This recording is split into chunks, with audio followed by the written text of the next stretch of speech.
Si vous avez déjà joué à Minecraft ou à Skyrim, vous savez qu'il existe des mods, des programmes conçus par la communauté pour changer le fonctionnement même du jeu. Et pour d'autres jeux, c'est beaucoup plus difficile parce que l'éditeur s'est assuré que ça n'arrive jamais. C'est typiquement le cas de Rockstar, qui fait tout pour empêcher qu'on modifie ses jeux. Or, en 2019, une communauté de développeurs s'est lancée dans un chantier titanesque. Essayer de reconstituer en entier le code de GTA San Andreas à la main. C'est un travail de rétro-ingénierie absolument titanesque, mais qui pourrait ouvrir des possibilités incroyables. Créer des nouvelles missions, un éditeur de map, un nouveau jeu dans le jeu, ça peut aller très loin. Sauf que après 6 ans d'acharnement, il n'en était encore qu'à la moitié du puzzle. Et là débarque Selim, qui n'est pas développeur, mais qui utilise l'IA de Codex à la perfection. Il va nous raconter comment, avec ses IA, il a bouclé le travail en seulement 2 mois. Et ce que ça veut dire de vertigineux sur le futur de la rétro-ingénierie.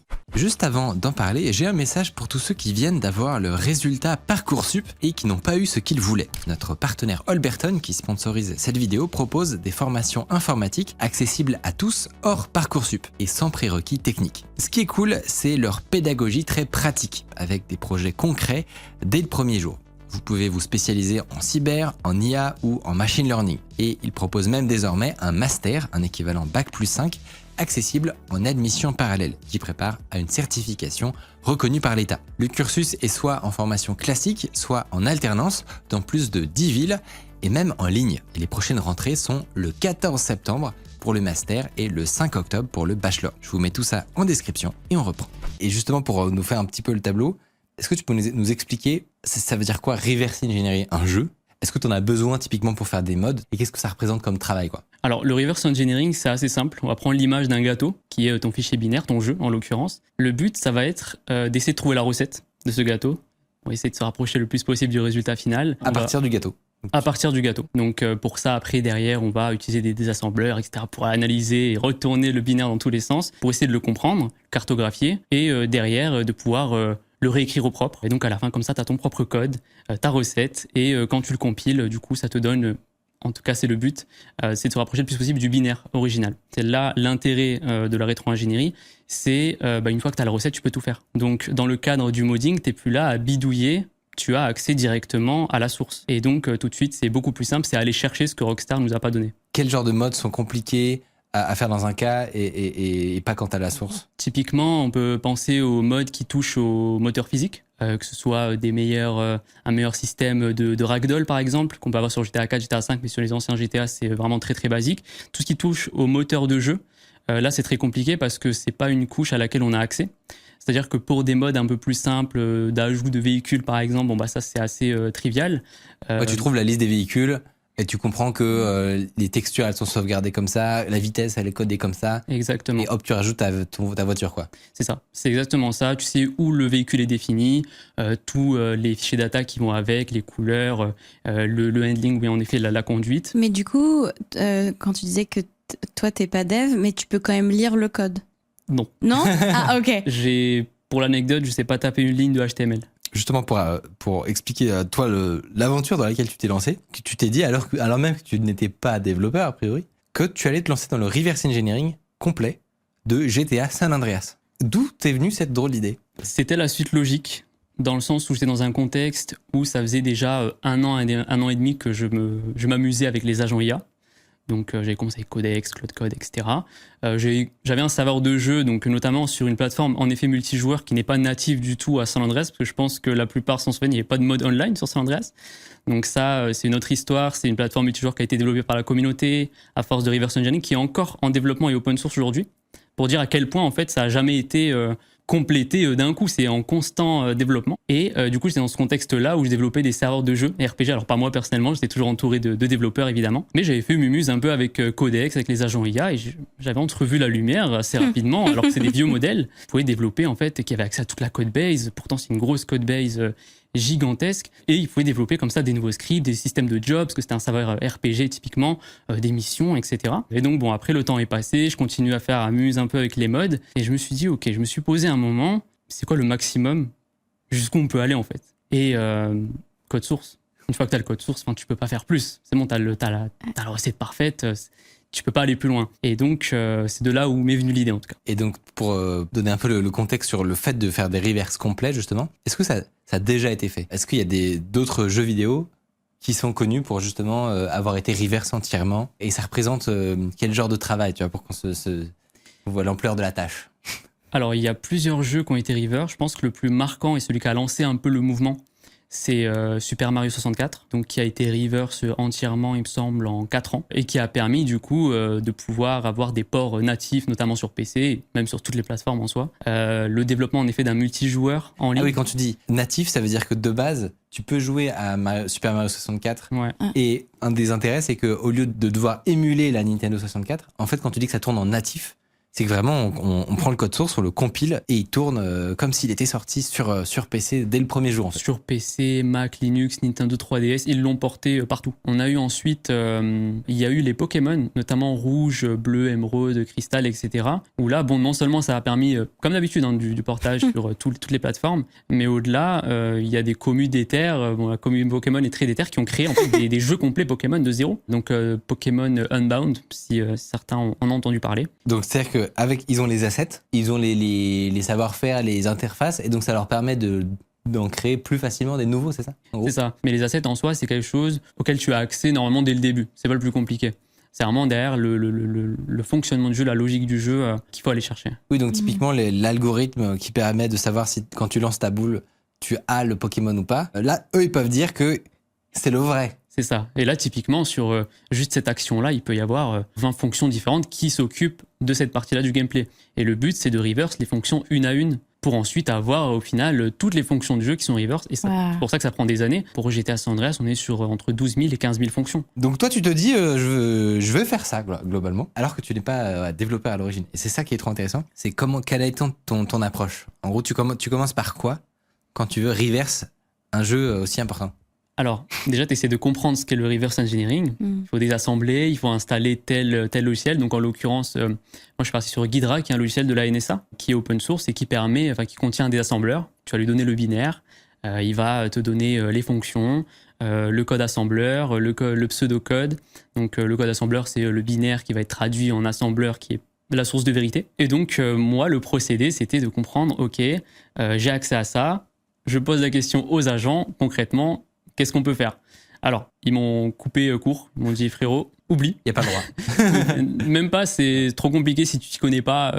Laisse tomber, retourne sur tes scripts, etc. Mais bon, après, tu déconstruis, tu demandes à l'agent qu'est-ce qui est possible de faire, qu'est-ce que je peux te donner comme data au final. Parce que moi, j'ai tout, toi, t'as pas accès. Donc, on fait des tests. Première fonction, une fonction assez simple qu'on va reverse. Donc, il me dit d'aller copier le code assembleur, lui donner. Donc, en fait, c'est 500 allers-retours comme ça où tu vas aller choper le code, lui envoyer. Il va te dire, ah non, en fait, il faut aller voir une autre fonction qui appelle telle fonction. Laborieux. Mais j'étais têtu pendant 2 semaines. J'ai fait ça. Ça a suffi pour reverse pas mal de fonctions qui sont simples. Question, mais comment tu sais que tu as réussi? C'est-à-dire que le jeu, autant si tu le fais complètement à la fin, tu peux jouer. Tu le lances et tu regardes si jamais il est pareil, quoi, graphiquement. Et chaque fonction, quand tu les testes à chaque fois une par une. Quand tu es au tout début, comment tu fais? Alors, il y a une technique assez simple où en gros, toutes les fonctions qu'on va reverse, on va les mettre sous forme de plugin, sous forme de mode en fait, où on va débrancher la fonction de base du jeu et on va brancher la nôtre, qui est reverse.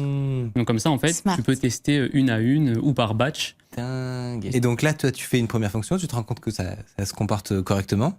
Tu réagis comment? Parce que faut se dire que toi, de base, c'était un monde qui t'était inaccessible parce que tu nous disais, tu n'as pas fait d'études là-dedans.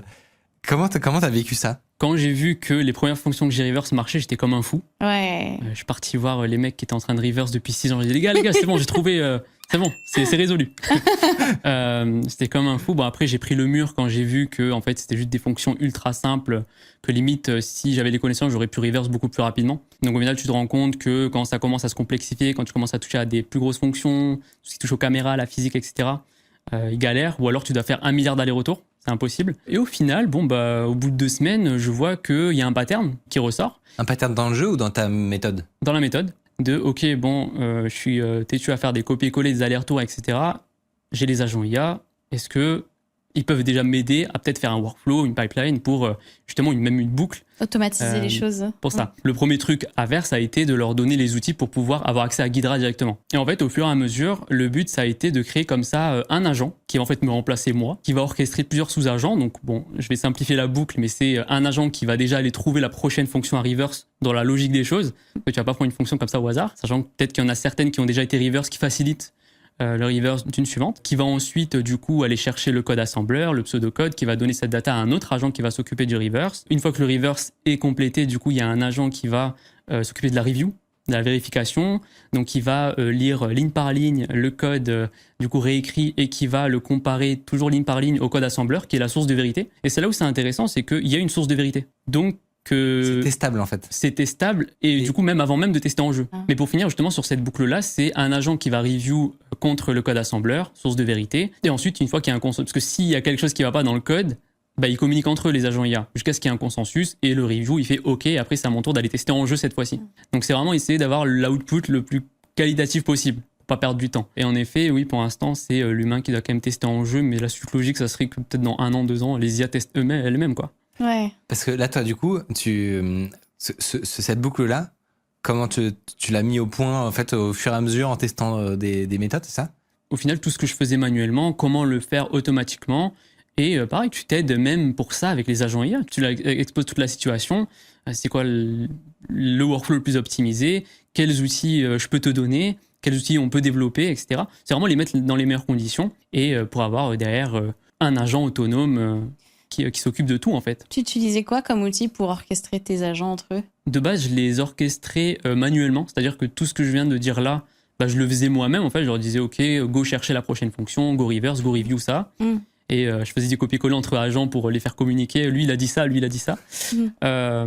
Et au final, après, j'ai développé mon outil du coup, que j'ai sorti après, qui permet en fait d'avoir toutes ces pipelines en standalone, quoi, que tu peux utiliser sur n'importe quel binaire. Donc là, actuellement, tu as un outil qui permet en gros d'automatiser de la rétro-ingénierie de jeu. C'est ça, ou même de binaire. Les gens peuvent essayer?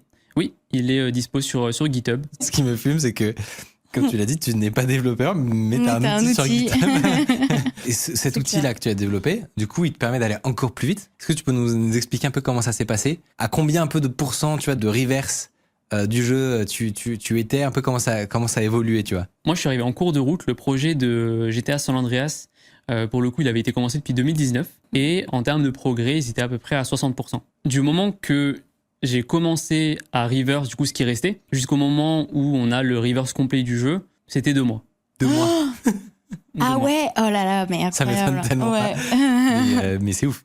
Donc, toi, tu lances ta molinette. Est-ce que plus tard, c'est juste, tu l'as lancé, tu t'es barré pendant 2 mois et t'es revenu? J'imagine que c'était pas ça. C'était quoi un peu les étapes d'après pour améliorer le système, en fait? Bah, le but, ça va être de tester déjà au début chaque fonction, chaque batch de fonctions. Tu laisses l'agent tourner pendant 1 heure, 2 heures et tu vois toutes les fonctions qu'il a reverse. Tu sais à peu près quel domaine parce que c'est par classe. Il va reverse des fonctions pour rentrer dans un véhicule, pour conduire le véhicule. Donc le maillon faible, c'est l'humain pour l'instant. C'est parce que j'étais là en fait à devoir dire OK, attends, tu vas très très vite. Laisse-moi tester en jeu. Comme ça, s'il y a des trucs qui marchent pas, bah, je lui dis et derrière on fixe. Et donc c'est ça qui a pris beaucoup de temps. Je pense que ça aurait pris beaucoup moins de temps si c'était automatisé aussi le côté testing. Mais c'est comme ça, c'est fait étape par étape en fait. Et concrètement, oui, j'avais des nuits où je le laissais tourner et il reversait 200 fonctions dans la nuit.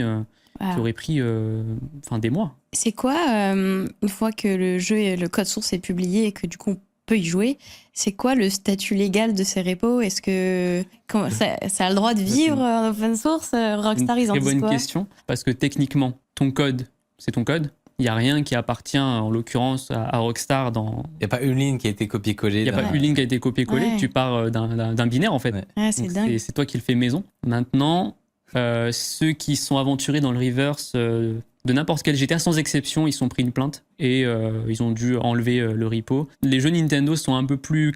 Enfin, ils sont un peu cléments là-dessus, mais Rockstar sont très très... Enfin, je sais que du moment que je vais release... pour ça, là, j'essaie de perfectionner avant de release, parce que je sais que je donne pas une semaine au repo avant de...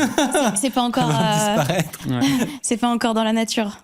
Ouais. Bah, je sais que je pourrais même plus travailler dessus. C'est d'ailleurs la condition... Ah oui. Pour anecdote, pour ceux qui ont travaillé sur GTA 3 et Vice City, le reverse, ils se sont pris vraiment une plainte. Ils allaient payer plusieurs millions d'amendes de la part de Take-Two. Alors, tu peux aller en justice contre eux et leur dire non, ça c'est mon code. Mais tu vas pas, je prendrai pas le risque personnel.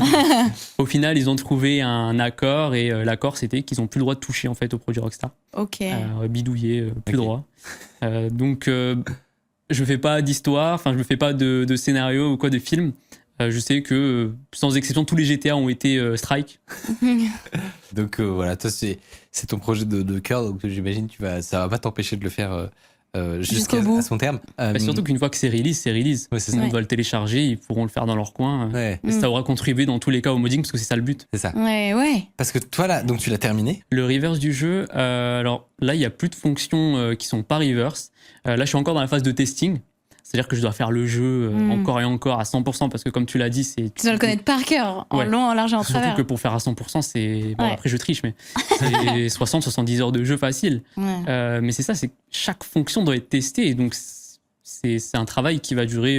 en fait, je pense qu'il va durer toute une vie. Tu sais, à chaque fois, tu vas trouver des petits bugs, tu vas les corriger au fur et à mesure. Mais du coup, une fois que ce sera release, on pourra faire des mods de ouf à partir de ton code. Ouais, c'est ça. Bah, c'est déjà le Ok. cas sur plusieurs projets, notamment... Limite, tu un- peux créer une autre map, genre une autre île que tu vas accrocher à San Andreas, qui sera genre une autre quête avec nouvelle mission, une etc. nouvelle mission, avec des nouveaux gens, des C'est ça qui a nouvelles été- villas. Ouais. Ok, ok. C'est ça qui a été fait récemment, mais qui est un nouveau jeu en fait qui a été fait sur le moteur de San Andreas grâce au Reverse et nouvelle map de zéro, nouvelle mission, nouveau mode histoire. C'est un jeu du coup qui s'appelle GTA Carcer City. Donc ça reprend une ville des Manhunt, qui est un jeu Rockstar aussi, mais qui a jamais été modélisé parce que c'était pas un jeu open world. Et du coup c'est une map faite de zéro avec un mode histoire. Et c'est vraiment en fait garder cette vibe de l'ère PS2, low poly, etc. Donc c'est vraiment quand tu le vois et quand il joue, c'est vraiment un jeu de À l'époque, l'ancienne, quoi. ouais. Ah À ouais. l'ancien GTA en fait. Et ça a été en partie possible grâce au Reverse, parce que on a dû comprendre comment fonctionnait le système de mission, le système pour ajouter des nouveaux véhicules. Alors c'est des choses qui avaient déjà été explorées auparavant, mais là en l'occurrence il y a des zones qu'on n'avait jamais vues avant parce que le modding a toujours été fait à partir de ce qu'on avait découvert. Du coup on a toujours été bridé. Et c'est ça le paradoxe, c'est que San Andreas, c'est un des jeux les plus modés ever, qui est encore, à l'heure d'aujourd'hui, tu vas sur les sites de modding, tu en as des centaines qui sortent chaque jour, mais qui a été historiquement bridé en fait par juste ce qu'on La connaissait. méconnaissance. Ouais. Du coup, c'est dingue parce que le niveau d'investissement, mais même toi sur ce reverse là, pareil, t'as pas vraiment d'intérêt quelconque, à part j'imagine juste le plaisir quoi. Tu sais combien de temps ça t'a pris par exemple de faire tout ce reverse là? En tout pour tout 3-4 mois. Après, il reste quand même la partie testing, débugage, etc. Mais j'ai aussi du coup Reverse, un autre jeu. À partir de cet agent-là que j'ai créé, du coup, qui est sur GitHub, j'étais à Liberty. T'es arrêté. Ah, c'est bon, je me suis dit, ok, go. Donc, si certains connaissent, j'étais à Liberty City Stories. Ouais. Un GTA pas aussi connu que les autres parce qu'il était sorti que sur PS2 et sur PSP et Android récemment. Et donc là, c'est bon, il est terminé. Les gens y jouent sur PC, Donc là, tu l'as fini? Il est fini. J'ai release le binaire seulement. Ok. Donc tu l'as compilé sur ordi et du coup ça permet à des nouvelles personnes de le Pour jouer. quoi. jouer. C'est ça. C'est à mourir de rire. Dans ces jeux, enfin ce jeu justement que tu as pu explorer de fond en comble, est-ce qu'il y a des trucs intéressants que tu as découvert, que tu as appris sur un peu les coulisses de comment sont conçus ces jeux? Tu nous mentionnais le fait que Rockstar a inventé par exemple un langage qui leur permet de d'écrire des missions, c'est ça? Alors, sur les anciens GTA, donc GTA 3, Vice City et San Andreas, donc le jeu a été codé en C++, mais le système de mission et de script a été codé justement avec le langage de programmation inventé par Rockstar. Donc, ça s'appelle le GTA 3 script, qui est un dérivé du basic. Donc, ça aussi, ça a dû être reverse pour le comprendre, pour ensuite derrière pouvoir justement l'utiliser. Et en fait, une fois qu'on a compris son fonctionnement, t'écris une suite de lignes, en fait ça décrit une mission avec des personnages, des points où il faut se déplacer, des choses, c'est ça? Exactement, les véhicules, justement les PEDs, les checkpoints, où aller, etc. Qu'est-ce qui se passe quand je vais là, le lancement des cutscenes, enfin des Des animations cinématiques. avec des cinématiques. Ouais. Voilà. Tout le système de mission utilise le GTA 3 script, qui a été reverse et qui a permis ensuite de pouvoir faire des modes en GTA 3 script. Du coup, c'est marrant que maintenant les gens Des l'utilisent. missions alternatives en fait. Il y a d'autres trucs intéressants que tu as découvert en fouillant les entrailles de GTA. Il y a une mécanique assez intéressante qu'on a retrouvée sur GTA 5, qui est le système de multi-protagonistes. Donc sur GTA 5, on peut jouer avec Franklin, Trevor, Michael, qui n'avait jamais été fait avant. Mais en fait, c'était un système qui était prévu sur San Andreas. On a retrouvé du coup le code quasi terminé. Ok. Et en fait, de base, il devait y avoir un système multi-protagoniste sur San Andreas Alors, pas aussi, caché, mais qui n'a jamais été utilisé en fait. c'est ça. Pas aussi poussé que celui de GTA V où tu as des missions, etc. Mais tu pouvais changer de personnage dans le mode libre. Et le code est là, quasi intact. Il y a même un mode récent du coup qui réactive cette mécanique-là.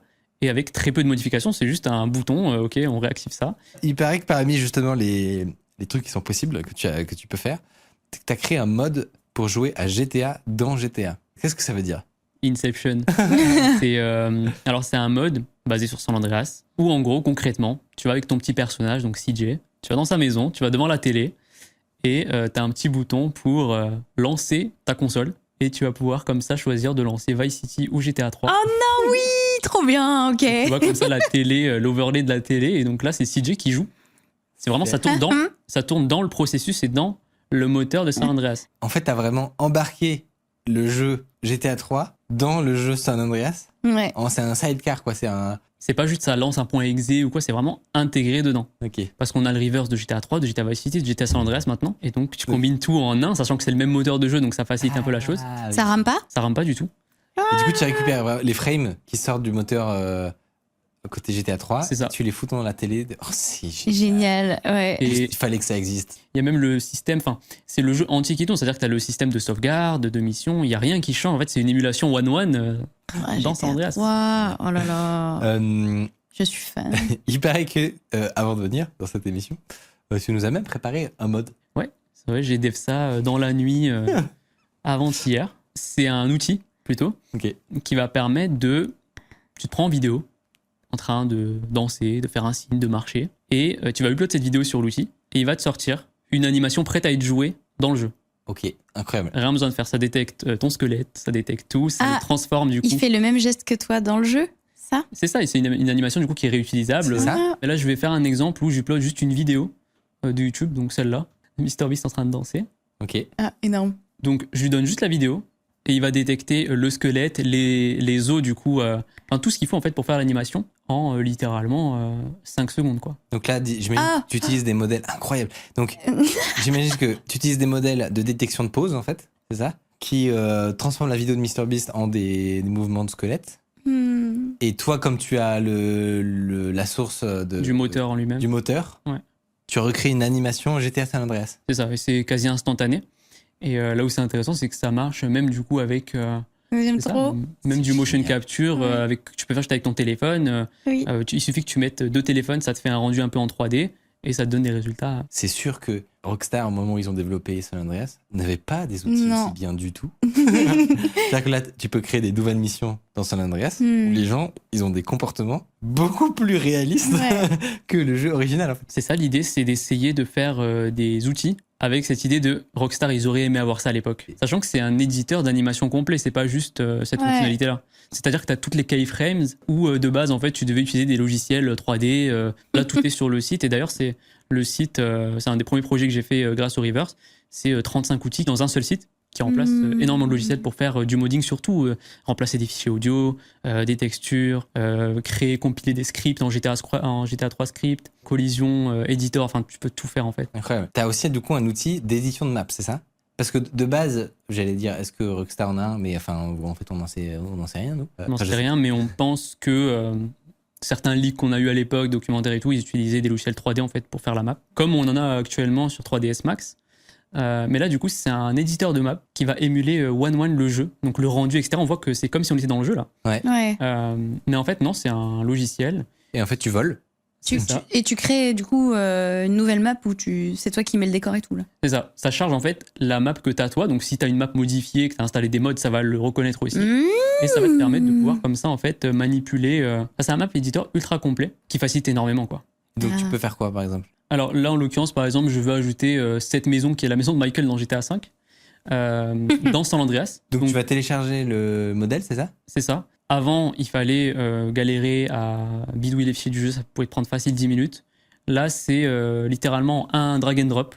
Ça ajoute le modèle dans les fichiers correspondants, dans les fichiers de définition. Ça crée la collision automatiquement. Ça, pareil, pour créer une collision avant, c'était une galère. En fait, c'est cette idée de vraiment tout fusionner, que ce soit le plus simple possible. Et même des choses qui n'étaient pas possibles. Et donc là, avant, tu l'as ajouté là? C'est ça, en 2 secondes. Et là, tu peux directement la modifier.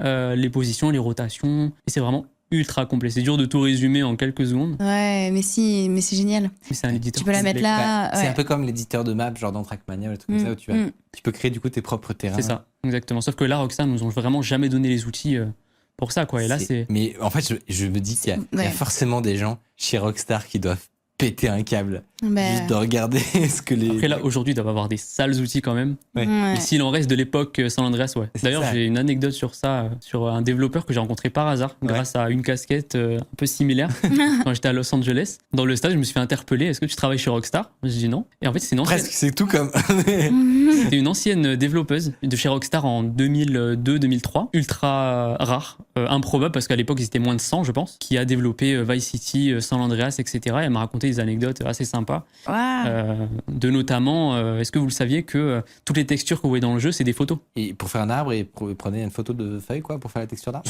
Tu vas devant un bâtiment, tu vois la porte, la fenêtre, ça c'est une photo qu'ils ont pris dans la vraie vie. Ok. Et elle m'a dit du coup comme ça en fait ils ont fait un trip de 2-3 semaines entre Los Angeles, Las Vegas. Ok. Ah bah ça c'est ce que je fais, je vais vous expliquer.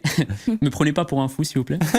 Mais du coup en gros je suis parti, l'idée ça a été de retrouver en fait toutes les textures dans la vraie vie. Ouais. Sachant qu'on est 20 ans après quand même, 22 ans après. Mais donc t'es vraiment très très fan de ce jeu. Et, On commence à s'en rendre compte. Attends, donc tu as retrouvé les endroits où les photos Ils ont été pris les textures. c'est ça, des fois c'est juste une fenêtre, des fois c'est juste un craquement dans un mur et tu reconnais le mur. Bon alors en l'occurrence c'est des bâtiments, c'est pas que les textures, c'est vraiment les bâtiments pour lesquels ils se sont inspirés, donc ça va, c'était assez simple. Et parfois c'est un bâtiment qui a rien à voir et c'est juste une porte et en fait tu la reconnais. Mais le plus fou c'est que la plupart ils n'existent plus. C'est très rare de trouver. Ah oui. Mais là du coup je montre. Là c'est un petit craquement sur le pont. Et donc là c'est Le pire c'est que ça fait des explosions dans mon cerveau parce que je les reconnais. Et tout le monde qui passe par là passe sans s'en se rendre douter. compte. Mais vous passez devant les tableaux. Mon cerveau il explose. Ouais, c'est ouf. C'est incroyable. et même une boutique du coup qui était sur San Andreas. Et je l'ai retrouvé dans la vraie vie. Je suis allé parler au commerçant. Non. Je lui ai dit, est-ce que tu savais que t'étais sur San Andreas? Bon, alors c'était un vieux monsieur, il comprenait même pas J'ai l'anglais. pas compris. Mais ce que vous voulez il dire, m'a dit Kia. cool. Il jouait même pas au jeu. Non, c'est vraiment. C'est quoi? C'était le paint shop où tu pouvais repeindre ta caisse? Celui-là, c'était une épicerie, on va dire, dans le jeu qui n'était pas utilisée, c'était juste une texture. Mais en fait, c'est ça qui est fou, c'est que Rockstar, ils étaient en mode, on prend une photo, on la met dans le jeu, et c'est vraiment quasi copier-coller, juste y cropper en fait, et ils mettaient dans le jeu, ils s'en foutaient, ils demandent pas de droit, rien. C'était notre époque, quoi. Ils ont fait ça jusqu'à GTA 4, et après GTA 5, ils ont commencé à faire, je pense, leur propre texture, ou alors en tout cas plus proprement, quoi. Un gros merci à toi de nous avoir partagé ta passion. Avant de vous quitter, j'ai un petit message pour tous ceux qui aimeraient simplifier la production de vidéos dans leur entreprise. Vous allez forcément être intéressés par nos studios autonomes. Ce sont des studios professionnels complètement automatisés qui peuvent être installés dans votre entreprise. C'est exactement ce qui fait marcher le studio d'Underscore. Même quelqu'un qui n'y connaît rien en informatique ou en audiovisuel peut, sans devoir appeler un technicien, se rendre dans la salle qui a été équipée, allumer le studio en un clic et repartir avec son émission montée. L'interface de contrôle est ultra simple, les changements de plan se font en temps réel et le studio regorge de fonctionnalités intelligentes. Si vous voulez en savoir plus, on a fait une vidéo complète qui présente toutes les fonctionnalités. Je vous mets ça en description et je vous dis à très bientôt.